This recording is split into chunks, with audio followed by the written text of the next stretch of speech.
is that, okay, the Jews are a significant power. They control certain cities that seem to be sort of like city-states, not quite as powerful as you could imagine, Greek city-states like Athens or Sparta, but nevertheless they're kind of like more than outposts. And they're constantly being harassed by the Philistines or the Gazans and people like that. In some cases, in Shmuel, for example, the Jews are even paying tribute inside the land of Israel to other people. They're not allowed to forge their own weapons, for example. They have to steal weapons from their enemies. And so it's much messier than the image you get in Joshua. There is a gradual process where David in particular has to fight all kinds of enemies around the Amalekites, for example. He's making allies with Achish in the city of Gath, for example, which is on the coast. There's so many different ethnicities living in the land of Israel for hundreds of years as Joshua's inheritors begin to conquer the land.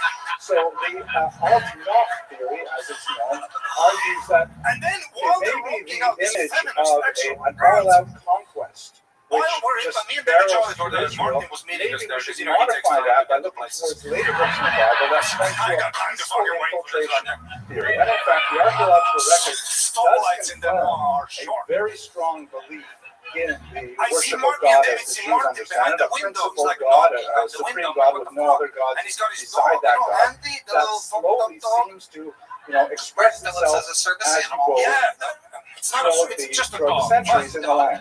So perhaps the Jews under Joshua came in, conquered certain cities in particular, and then the idea of Judaism slowly spread, sometimes with conflict, but it may have taken centuries before the whole land was contained within the federal law.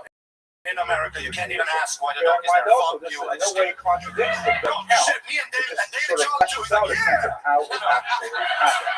Use rephrase it from Arca. The owner comes to the bar and he's explaining that it's law if there's food being served, there can't be a dog around. And then you don't fuck up bloody yelling at the bar like federal law. Paper, cigar, or something. David's in the back showing the gun, you know, fucking. Mendenhall and Gottwald, their theory is known for Mendenhall and Gottwald. Says that no, this theory is definitely not supportive of the biblical record. Again, we have this historiographic problem. Actually, I didn't define that term, historiography. Historicity refers to the actual events, what actually happened. Historiography, on the other hand, refers to how history is written. Graphy, like photography, means writing with light.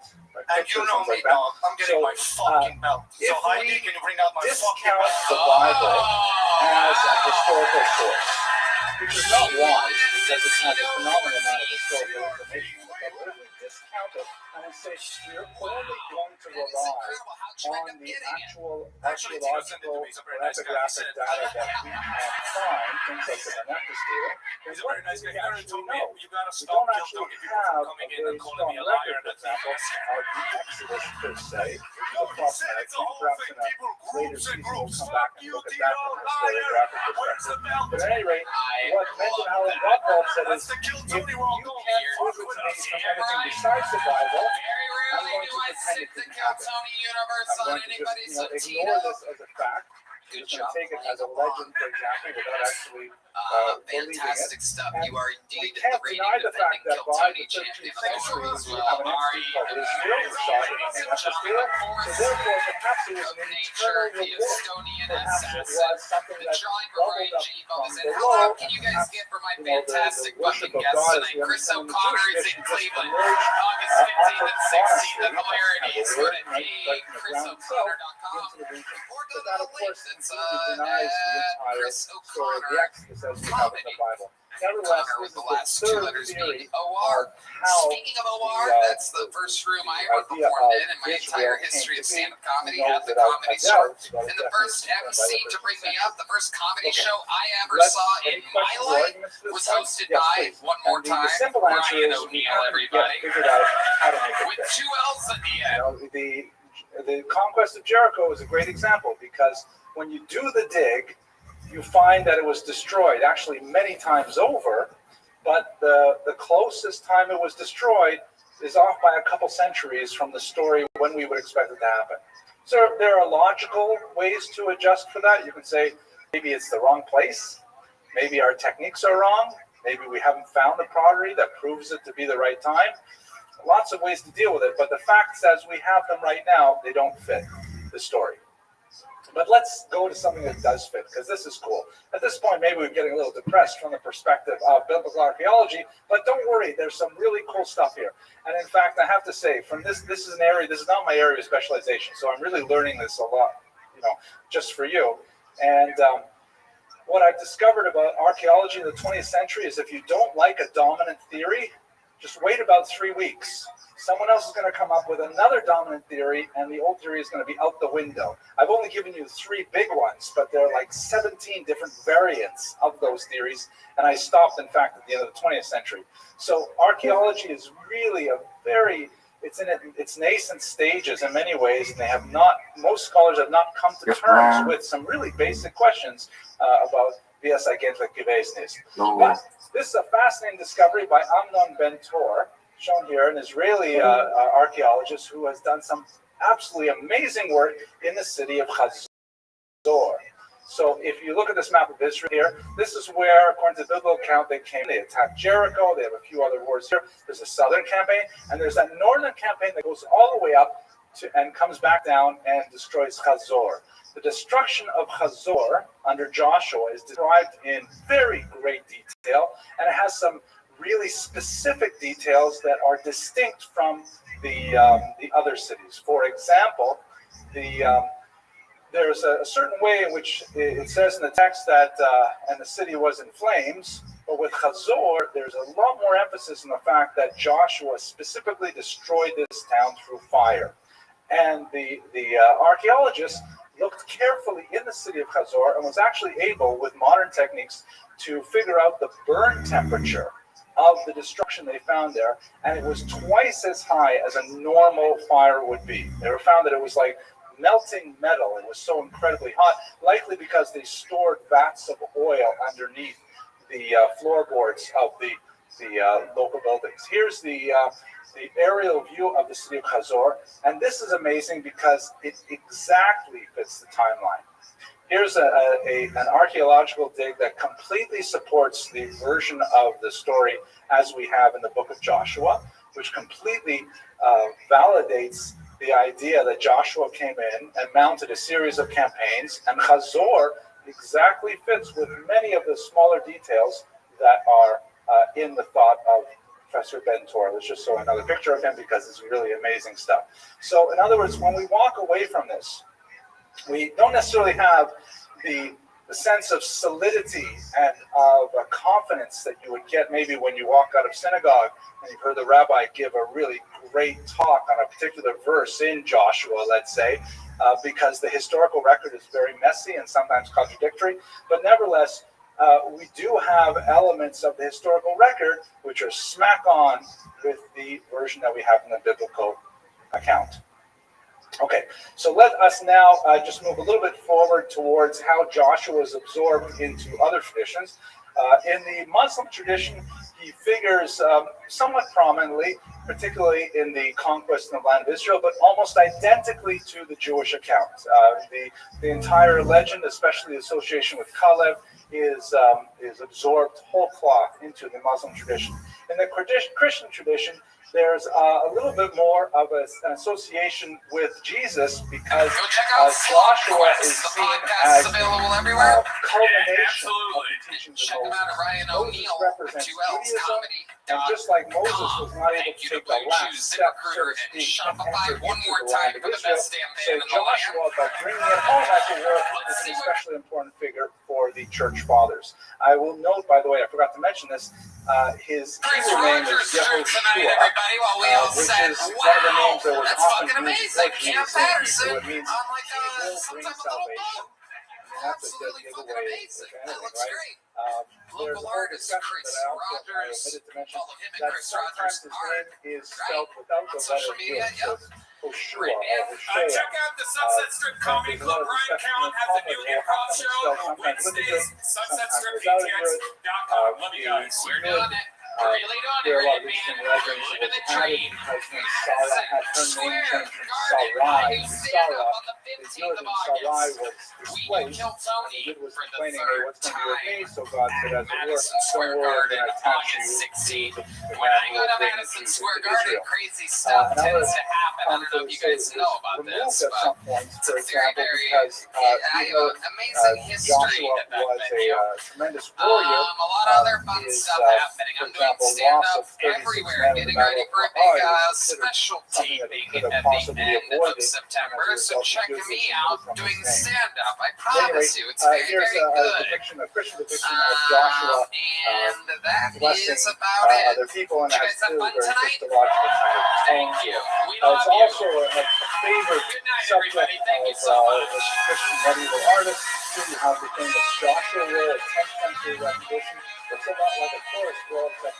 with pictures, and it has a long description of Joshua's military campaigns that are featured very prominently. And here is another Christian rendition taken from the Joshua scroll. You can see here, by the way, the famous passage where, in order to wage battle, Joshua has the sun and moon. He prays to God that the sun and moon remain stable so that he can effect the war after longer and in fact be successful in that endeavor. Check out Red Band's secret show every Thursday. Go to sunsetstripatx.com about for the tickets. legacy of Joshua, I tie him basically to our central theme, which is Israel, the land of its people. To summarize, we have this amazing, well, actually, maybe I'll mention something that came up on the internet, on the Abraham lecture. Unfortunately, when you lecture on biblical topics, you tend to attract a lot of crazy people on the internet. Maybe you've noticed there are some crazy people on the internet, and they love the anonymity of commenting under names that are not their own. So someone took me to task over last week's lecture to say there's no evidence whatsoever for Jewish presence in Israel, and they used all capital letters and called me lots of names. But the point is that that's not entirely true, because we do have non-biblical evidence, such as the Manetha Stela and so on. But on a more profound level, who says the Bible isn't evidence? I mean, it's true that Albright is right now out of fashion in the scholarly world, but the Bible is incredibly dense strata of historical information that we can use to understand the culture of the period. We know from the Manetha Stela, it really confirms the story of Joshua in the Bible, that there is a Jewish presence in Israel at this time. We know from the destruction of Hazor now that there is a city that was destroyed precisely as described and precisely when it's described in the book of Joshua. And taken together, these ideas tend to support the notion that the Jews did enter the land of Israel through conquest, although perhaps with some admission of the peaceful infiltration, the spread of ideas. There's no doubt that a lot of Canaanite peoples probably were attracted to Judaism as an early ideal itself. Ultimately, though, the bottom line that I'm really trying to emphasize in this series of lectures is that the Jews have an ancient connection to the land that goes back well into the veil before the Court history, and I hope that the Jews continue to enjoy a safe enjoyment of the land and peaceful coexistence with their neighbors. Thank you very much for your attention tonight. Before we get started, here's a little bit more from the amazing sponsors that made it all possible, other than Blue Chew, ZipRecruiter, and Shopify, who are exclusively the sponsors of this episode. Here's the others.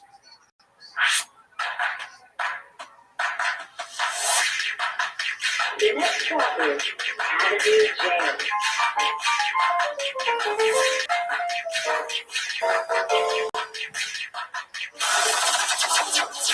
The Sunset Strip Comedy Club in Austin, Texas is now open. Check out Red Band's secret show every Thursday. Go to sunsetstripatx.com Okay, for so tickets. tonight's topic is a difficult one.